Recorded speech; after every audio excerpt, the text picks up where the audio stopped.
Jutting out of the middle of the Gulf of Mexico is the mighty Fort Jefferson, a former U.S. military coastal fortress right in the center of the Dry Tortugas National Park, about 70 miles west of Key West, Florida. It's quite literally the largest brick masonry structure in the Americas. It's 16 acres and made up of over 16 million bricks. Fort Jefferson was built to protect one of the most strategic deepwater anchorages in North America. By fortifying this spacious harbor, the United States maintained an important advance post for ships patrolling the Gulf of Mexico and the Straits of Florida. The location of the Tortugas along one of the world's busiest shipping lanes was the greatest military asset of the United States at the time. Though passing ships could easily avoid the largest of Fort Jefferson's guns, they could not avoid the warships that used its harbor. The fort itself was a vital link or master link in a chain of coastal forts that stretched from Maine all the way to California. Fort Jefferson was the most sophisticated of all of these forts. It was made of brilliant red brick and undeniably a symbol that the United States wanted it left alone. But a true expert of the fort's history and every brick, arch, and casemate that the fort possessed is the magnanimous tour guide known as Hollywood, given this nickname because of his animated style of bringing history to life. Pay attention to this guy, because he's about to deliver the goods. Never before or since have I met a tour guide, curator, or expert that has the knowledge and passion of this fort's history, its functionality, and its practical application in U.S. history. Ladies and gentlemen, here's a short story from Hollywood. I can't explain it, but some people are just born for adventure. They hear the calling, and they're compelled to get off the couch and see what's around the corner or over that horizon. I'm going on this quest to prove that the heart of history's greatest explorers and adventurers is alive and well today. This is your invitation to escape from reality.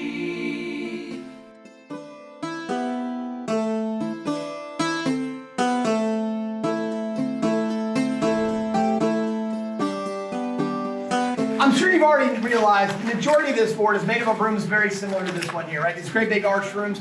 Well, these arched rooms are called casemates. And casemates, they're gun rooms. Every one of these rooms is designed to house a cannon. Now, there are 303 casemates at the fort, which explains where 303 of the cannons were supposed to go. But I told you earlier in the talk that this fort is designed to house 420 or more cannons. That means I will get an explanation of where the other 117 are supposed to go, right? So for that, I want to start by talking about the corners of the fort. We just skipped over one of the 6 corners of Fort Jefferson. Each of the 6 corners has a big tower on it. Now, those towers are called bastions. And bastions are all designed to house cannons as well. So a significant number of the guns we were looking for were going to go into those 6 corners. But in addition to the 6 corners, we also have the whole top tier of the fort. And if you look at the top of the fort, you'll find there are 16 big mounds on top of the fort that have those doors going into them. Those mounds are called traverse magazines. Now, traverse magazines are where you're going to store the gunpowder for your cannons that were on top of the fort. But with the exception of those 16 traverse magazines, the rest of the top of the fort is just open space, right? And with open space, you've got flexibility. You're not being restricted to putting just one cannon per room. So on the top of the fort, if you had smaller cannons, you could put more of them out there. You can put your cannons closer together, spread them further apart, you get the idea. Basically, though, between the top of the fort and those 6 corners, you'll be able to house at least 117 of those guns. Depending on how you use the top of the fort, you could have even more than that. Now, for the cannons that were actually in these rooms, in these casemates in the early 1800s, those would have typically been your 8-inch or your 10-inch smoothbore Columbiad cannons. That was the standard issue coastal defense gun for the United States at that time frame.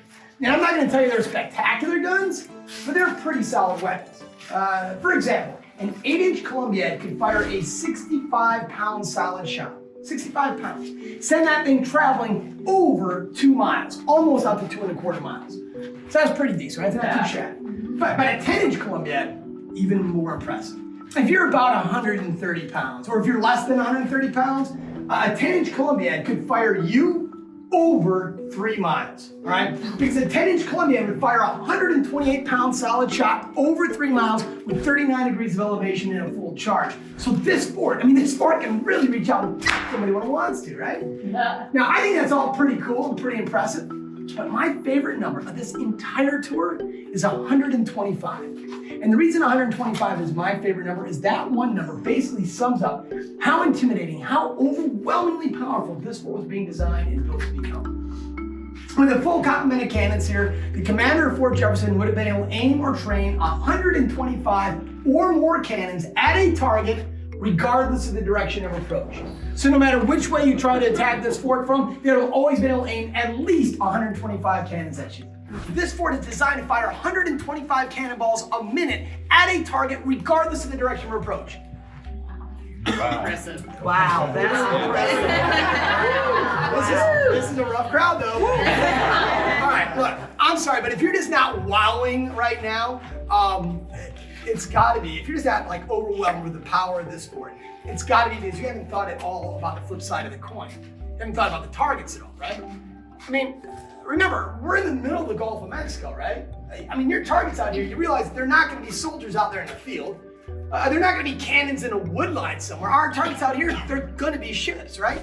And you know in the early 1800s, those ships, what are they gonna be? They're gonna be large, wooden, sailing warships. Now I know I just said cannons, and as soon as, or warships, and as soon as I say warships, one of the first things people think is, oh, well, they've got cannons. But remember, we had to bring out this special stone that you're standing on, this gray wacky. We had to bring out this stone because of the weight and the power of the cannons at this fort. Folks, those wooden sailboats, they're not gonna have cannons nearly the size nor the power, therefore not have the range of the cannons at this fort. That means this fort is designed to fire 125 cannonballs a minute at a target regardless of the direction of approach, and the targets we're firing at are gonna be large, wooden, slow-moving targets, right? That even once you start to fire at them, they can't even return fire back at you. Instead, they're gonna have to choose to slowly creep closer and closer, hoping that at some point, they might be able to start firing their tiny cannons at your massive masonry fort. I mean, do you realize this fort is designed to be so overwhelmingly powerful, it would have been suicide for any of the ships back then with the armor they had available to even consider attacking this place. The offense out here, guys, it is just insane. And I know it gets me a little jacked up, but I mean, it's cool, right? And you know, that's just the offense too. Look, even the defense is amazing. Even if you talk about something really, really boring. And come on, let's be honest. You're not gonna come up with something more boring to talk about than a wall. But these things are 8-foot thick, 45-foot high masonry walls.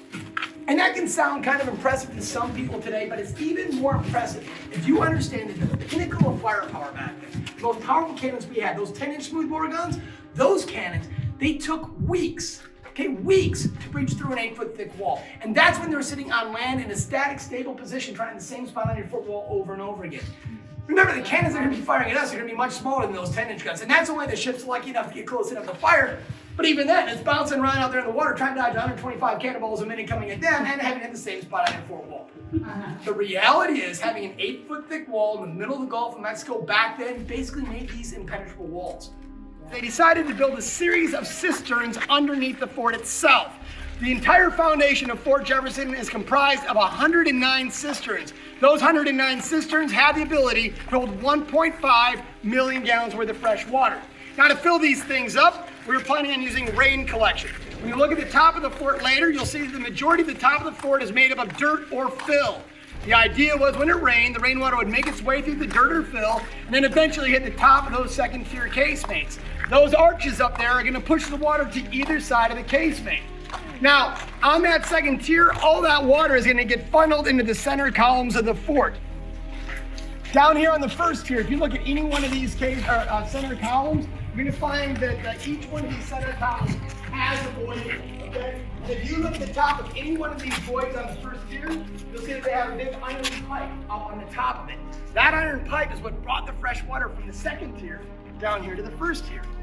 Now, the reason we have those voids in the first tier columns is so that you can pack sand in there. And then the sand would filter the water before it goes into the cisterns below. So now you have the top of this massive fort collecting rainwater, a way to move it from the top of the fort to the cisterns below that can hold 1.5 million gallons, and you even have a filter system in between. It sounds pretty awesome, but unfortunately, almost immediately upon starting the construction of this fort, we realized that we're gonna have several problems out here. The final problem, the big problem that kind of breaks the camel's back, is the simple idea of settling. You know, I said earlier in the tour that this fort, these islands out here are unstable and dynamic islands. Well, as this fort got bigger and bigger, heavier and heavier, it began to settle more and more, faster and faster. Before the start of the Civil War, we were just finishing off this first tier of the fort, and we had just roughed in the second tier. But it was also at that point that we realized just how much and how fast these fort walls were settling. Before the start of the Civil War, parts of these fort walls had already settled by up to 12 inches. Now look, 12 inches of settling doesn't put little hairline cracks in your foundation.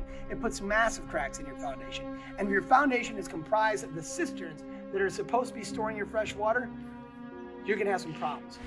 Before the start of the Civil War, out of the 109 cisterns below this fort, all but 6 of them, 103 of them had such massive cracks that when the tide came in, you'd watch your cisterns fill with seawater. The tide would go out, you'd watch your cisterns empty.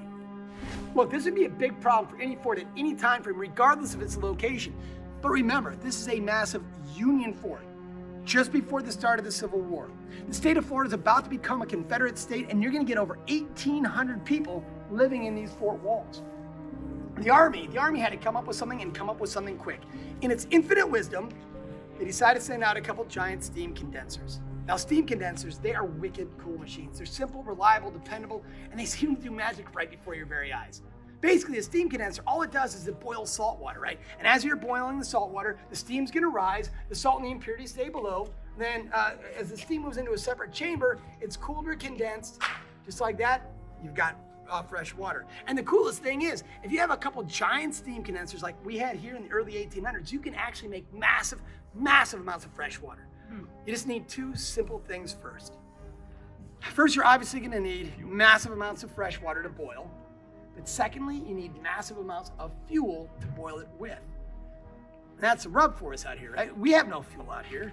So suddenly you're relying on ships to bring you enough fuel on a daily, weekly, or monthly basis to make enough fresh water for up to 1,800 people. Folks, you know those ships back then, they're not as prompt, reliable, and dependable as the Yankee Freedom 3 is today, right? Mm-hmm. And in addition, shameless plug, I can't help it. But in addition to that, right, they've also got to bring all that fuel from Union states, passed by all the Confederate states in order to get it out here to you. We never had enough fuel to make enough fresh water for everybody that was here. The water was constantly being rationed. With that, let's head on up to the second tier. Your support is putting wind in our sails so that you can share these adventures with you.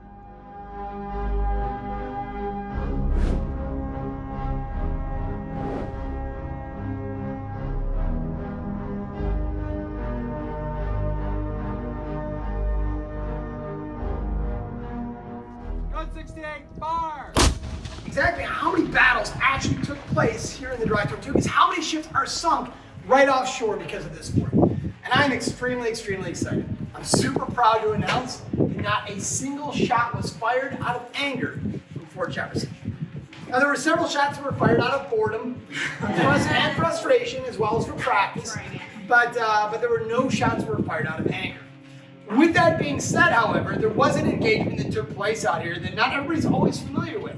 And the engagement I'm referring to takes place on January 19th of 1861. To tell you the story of that engagement, I actually want to back up 9 days and start my story on January 10th of 1861. Because January 10th is actually a pretty important date out here.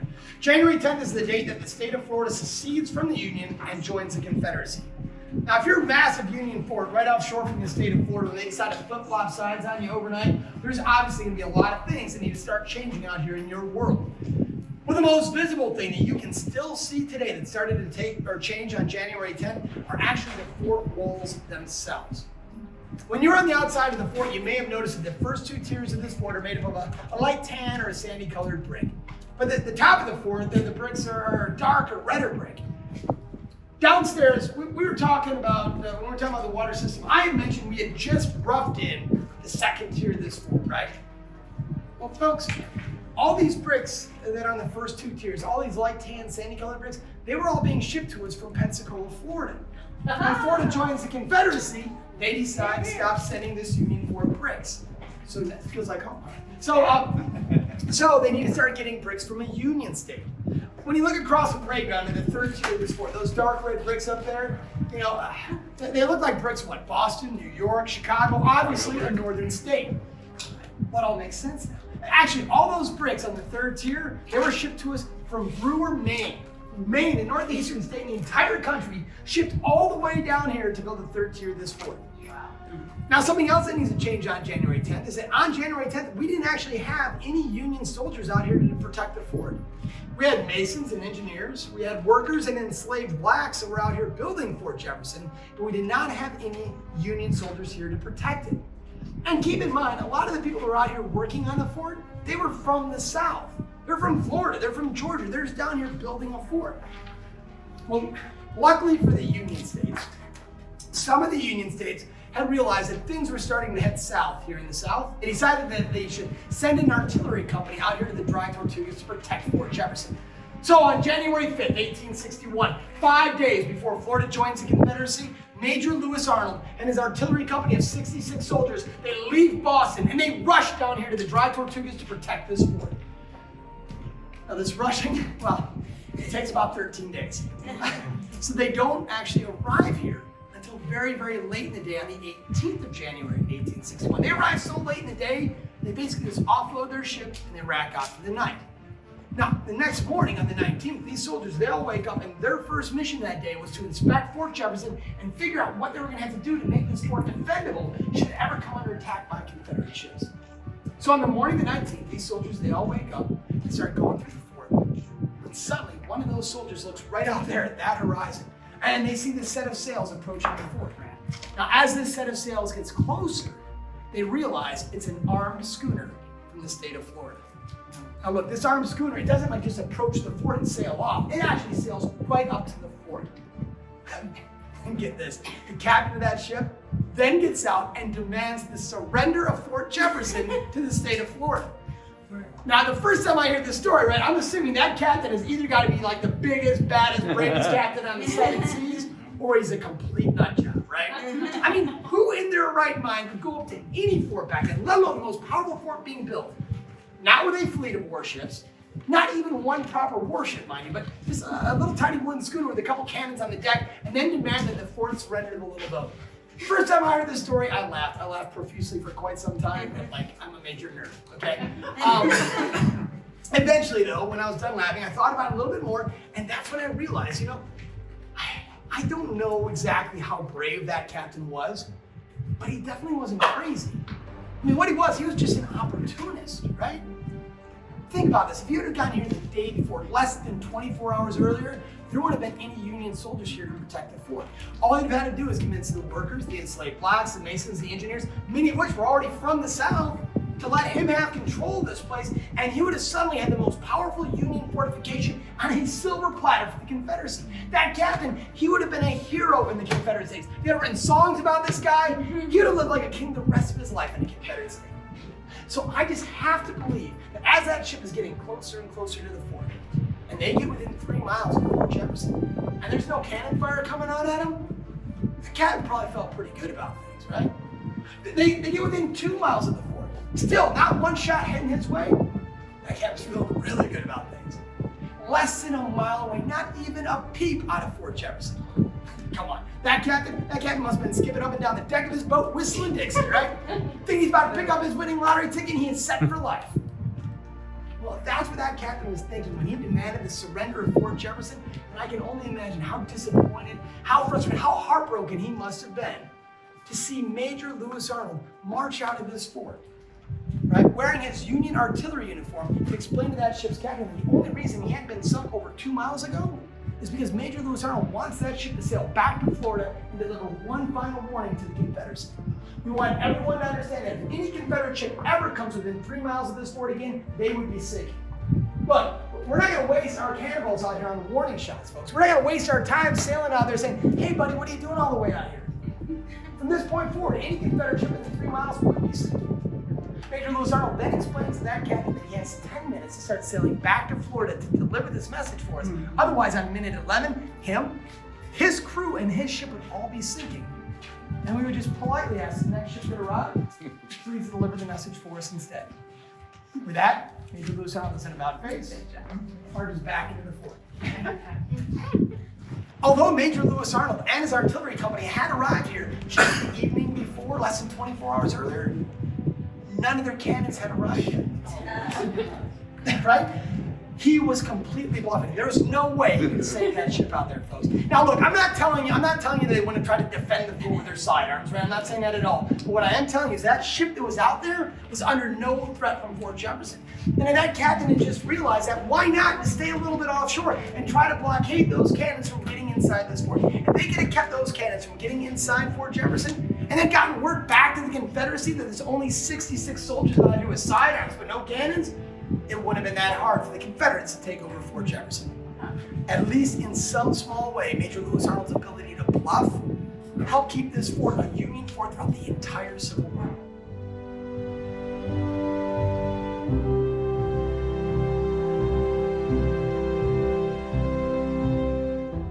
You know, if you were here back in the 1800s, you would have hated this place. Okay? You would have never ever wanted to come out here. So I'm going to ask you for just a couple moments to consider a few things, maybe imagine a little bit of what it would have been like to have been here in the 1800s. And the first thing I need to talk to y'all about is what most of y'all are wearing today on the boat and what kind of weather we have and how y'all are acting on it, all right? Like, I look around the boat and I'm seeing all these people in tank tops and short sleeve shirts and shorts, maybe some long sleeve breathable SPF shirts, right? Y'all are dressing like it's the middle of summer.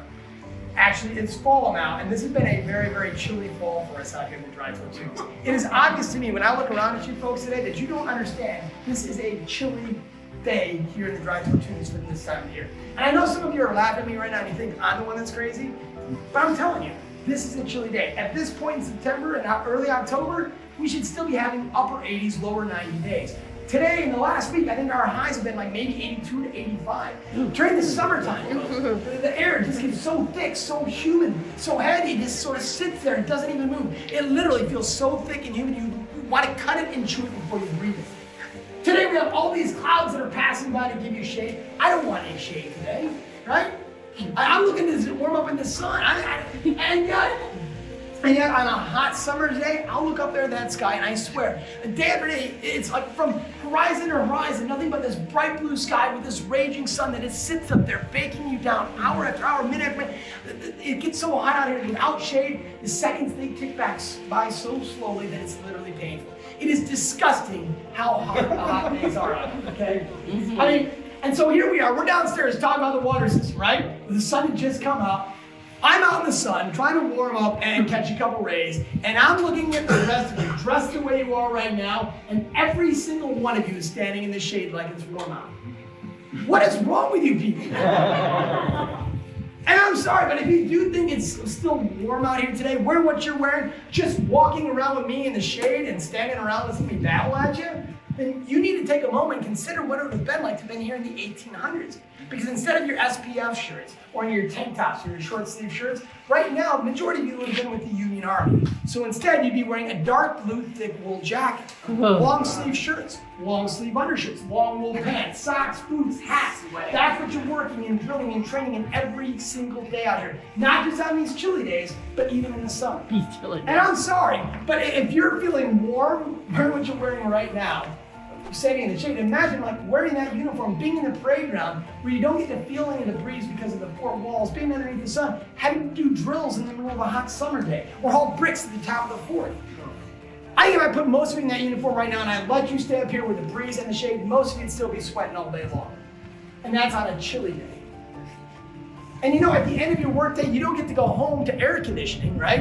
You're going home to a little tent inside the parade ground. So even if there's a bit of a breeze that comes off the water, you never get to feel it. You're just blocked in by the four walls. Instead, these little tents, they become sweat boxes. I mean, you try to sleep at night, but like you wake up hour after hour in these pools of sweat. And if you're sweating like this all night and you're sweating like this all day, you're obviously, you're gonna get thirsty, right? But remember, the water out here is being rationed. I mean, you haven't had a sip of water all day long. You're not sure when you're gonna get your next sip of water. Your mouth right now, it literally feels like it's filled with cotton balls. You're exhausted all the time. When you're asked to do any real physical work, you're constantly cramping up because you're so dehydrated. And then to make it even worse, today you're starving. And the reason you're starving today is because last night you decided to throw away your dinner. Folks, I'm gonna assume that there are some of you here that have had the opportunity to eat military chow for prolonged periods of time. If you have had that opportunity, folks, thank you so much for serving. I greatly, greatly appreciate it. appreciate it. But even if you haven't had that, this does make you thirsty. But even if you haven't had that opportunity to eat military chow for prolonged periods of time, I bet most of you have heard that military chow, with the exception of the Air Force, that military chow is horrible food, right? I mean, I know in the Army, we've been complaining about Army chow since the beginning of time. So it didn't surprise me at all to find out that the U.S. Army here in the 1800s, they had figured out this way to make military chow even worse. Because what they did, right, is they take this already bad food, this military chow, they put it on unrefrigerated ships up there in the Union States, ship it through all this warm water and humid air delivered to the fort. By the time it gets here a week and a half to 2 weeks later, the majority of the food is mag-infested, spoiled, moldy, rotten food. When I read the journals of the soldiers that were here in the 1800s, they don't write about bad military chow like we write about today. They write about food that literally makes them sick as often as not. Even the bread that was baked on it, because we do have a bakery that's down the wall a bit, but even the bread that was baked in it, people write that had more dirt, bugs, and sticks in it than it actually has flour. Last night you went through the chow line, right? You got to the end of the chow line, you sniffed your food a couple times, and you decided you didn't want to throw up for the next 36 hours, so you just threw your dinner away. So here you are, in that uniform, right? You've been sweating all night, you've been sweating since you woke up, your mouth feels like it's filled with cotton balls, you're exhausted, you're so hungry right now, your stomach literally feels like it's eating itself. And you were just told that for the rest of the day, you're just standing up on the top of the fort, underneath that sun, looking out at the horizon for enemy ships that can come across at any minute to attack you. And then when you get up there, that's when you remember that it also means you need to look over this moat all afternoon that's filled with sewage. Now, you might be wondering, why would your moat be filled with sewage, right? Well, get this. It turns out that many of the forts that are being built during the third system of fortification, their moats are built to be part of the septic system. The whole idea is that all the sewage would go into the moat, and then what's supposed to happen is that when the tide would go out, it would flush your moat. When the tide would come back in, it's going to bring clean water. And I'm here to tell you something. This system actually works really, really, really well. Up north. Do you know we have like 6, 8, 10, 12, 14-foot tides up in the Northeast? But down here, folks, in the Dry Tortugas, our tides are typically like a foot and a half. I think our big king tides are what, like 3 feet?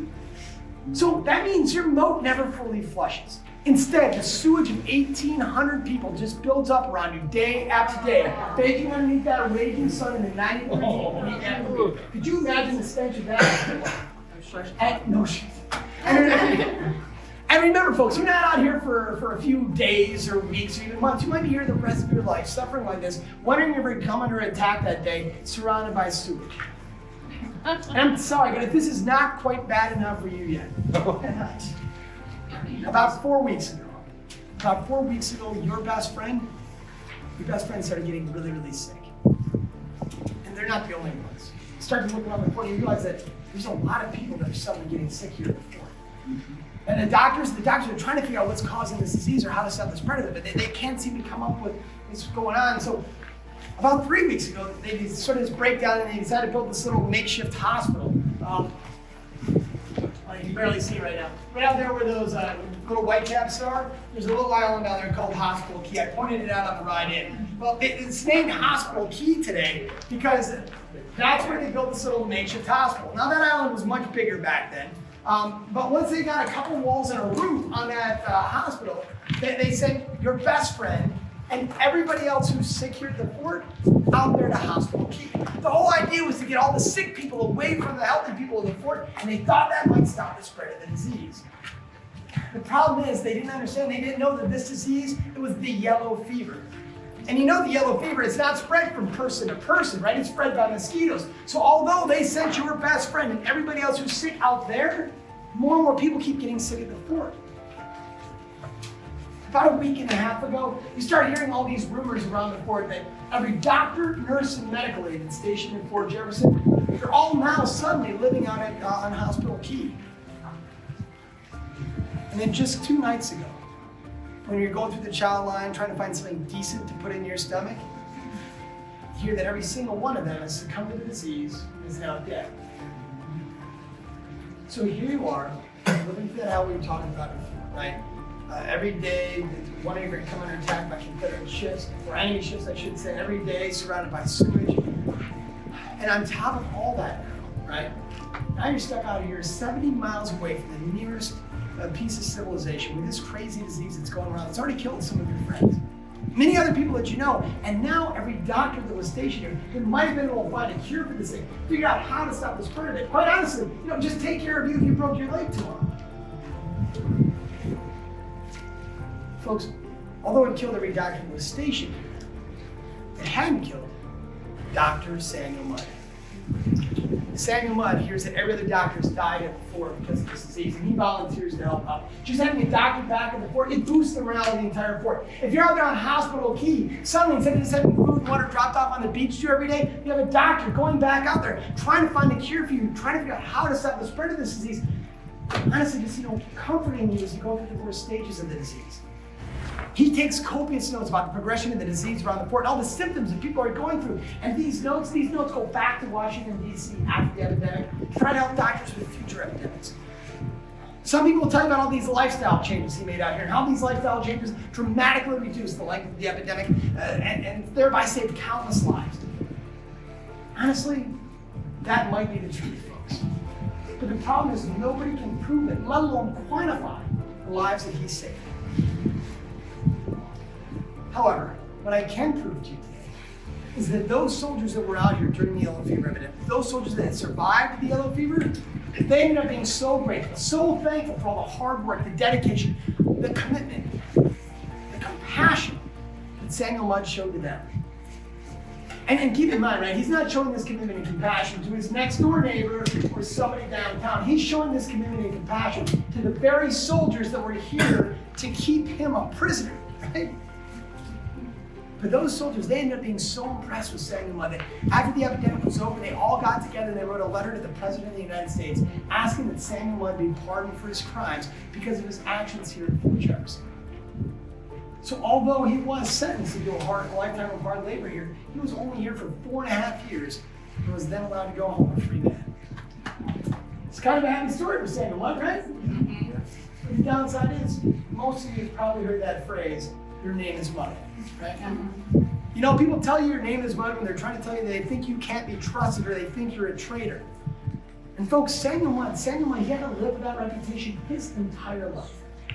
And I have personally met many of his descendants that still feel that same way to this very day.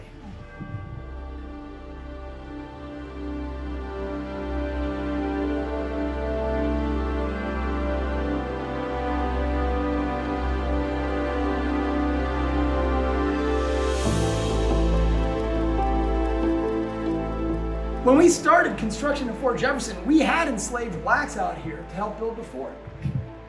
But do you realize that before the Army leaves this fort, we have black soldiers that are out here overlooking white prisoners?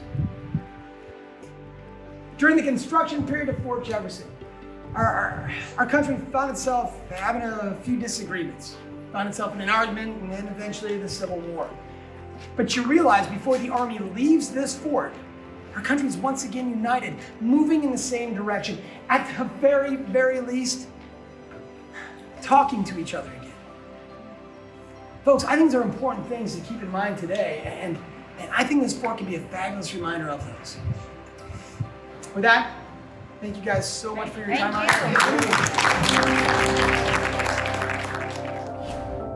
Now that I've taken up the mantle of running an adventure tour company located in Key West, Florida, this fort itself, being so close, at 70 miles away, it offers me two things. One, it's an incredible destination with an amazing payoff once you travel the 6 to 7 hours by sail to get here. But it's got a beautiful, safe harbor where we can enjoy the fort, spend a few nights, and also enjoy some stargazing and adventure to some of the surrounding islands that you can't get to if you take the seaplane or the ferry. My intention is to make Fort Jefferson one of the main stops for this adventure tour business known as Restless Native. Hit subscribe so you don't miss what happens next. Escape from reality.